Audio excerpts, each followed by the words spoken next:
مگه بی بلوچ بیونی پیجه داشته ما بیه؟ باش ایشی که ارتا تا رو مشکرتون آوان به گندین چانگان تقسیم کردن. اما بوتی لبزه بیشان گوشم بورک انی من نزنیم شما وطی لبزه چیه گوشید. خب اگه یک ذره روگن وطی آرتت موقعی که ارتر رکنید بریچید دیگه آرت بشم دستان نلچید و موقعیم که لورت چانک کنید اصلا هیچ نیازی به اشکین آرت ندارد که کسیف کاری بیتو خیلی تمیز کارا انجام دیم. اسفنا جانم قبل شایی که نانانی تلاده این گو پیاز و زرچوبه و ادویه کاری و روگن تفتاتون.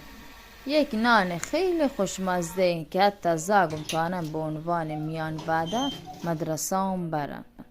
این کلیپ 1 دقیقه حدوداً 3-4 ساعت زمان برده. پس اوتی لایکش هم من دریغ مکن خوشحاله به اینکه اوتی نظرم پا من کامنت کنه. اگه هم